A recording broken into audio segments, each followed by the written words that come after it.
राम और श्याम को मंगलवार से दिक्कत नहीं, पर खान और पठान शुक्रवार को नहीं डालेंगे वोट।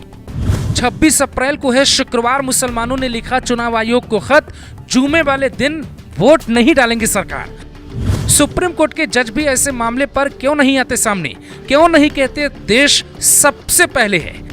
भारत में ये चल क्या रहा है? आजादी के नाम पे कुछ लोग क्या चाहते हैं? क्या भारत संविधान से चलेगा या शरीयत से चलेगा? क्या चुनाव की तारीखों का ऐलान भी शरीयत के हिसाब से करना चाहिए? इलेक्शन कमीशन के पास ऐसी चिट्ठी पहुंची है जिसको देखकर अधिकारियों का सिर चकरा गया है। इंडियन यूनियन मुस्लिम लीग ने चुनाव आयोग को एक खत लिखा है। खत में प्यार की बातें नहीं बल्कि भारत से पहले धर्म की बात की गई है। हम चाहते हैं कि आप ये रिपोर्ट अपने ग्रुप, अपनी सोसाइटी या अपने गांव के ग्रुप पे शेयर करिए ताकि आपको बता पाएं कि देश बड़ा या धर्म। मुस्लिम लीग ने खत में जो लिखा है वो बेहद हैरान कर देने वाला है।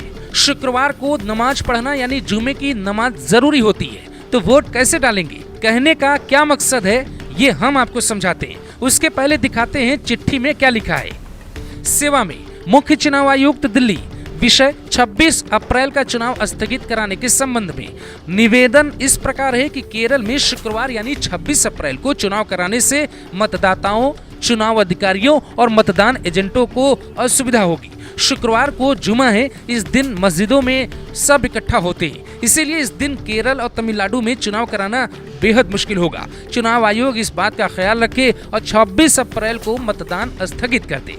लेटर में भले ये बात केरल और तमिलनाडु के लिए लिखी गई है, लेकिन इसे देखने के बाद देश भर के 22 करोड़ मुसलमान ये कहने लगे हैं कि रमजान का महीना खत्म होने के बाद वोटिंग हो रही है, ये ठीक है, पर शुक्रवार वाली बात पे चुनाव आयोग को सोचना होगा।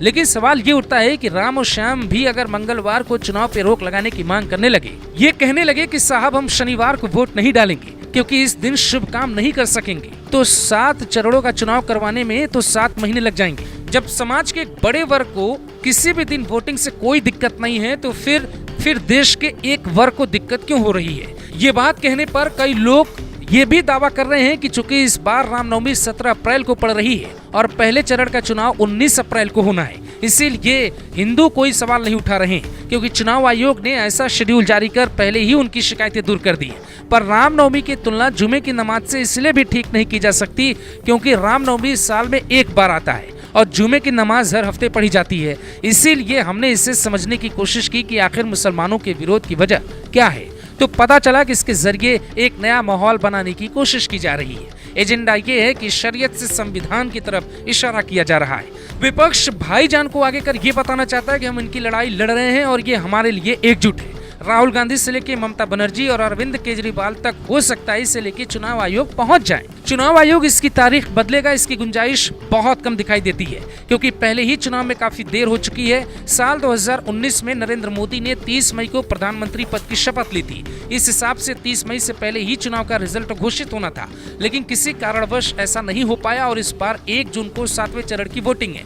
नतीजे 4 जून को घोषित किए जाएंगे। अब अगर 26 अप्रैल वाली तारीख आगे बढ़ती है तो चुनाव आयोग को परेशानी हो सकती है। ये भी एक इत्तेफाक है कि 26 अप्रैल को ही यूपी की मथुरा सीट पर भी वोटिंग होनी है, जहां से हेमा मालिनी को बीजेपी ने इस बार उम्मीदवार बनाया है। राम मंदिर निर्माण के बाद श्री कृष्ण जन्मभूमि को भव्य बनाने का वादा बीजेपी ने किया है, तो इस बार जीत भी उसी के सहारे मिलने वाली है। कुछ समय पहले ही मंदिर के आसपास बुलडोजर चला जिसका गुस्सा वहां के मुसलमानों में भी है। लेकिन अगर ये तारीख आगे बढ़ जाती है और चुनाव आयोग खत पर एक्शन ले लेता है तो मुस्लिम समाज इसे अपनी जीत की तरह देखेगा।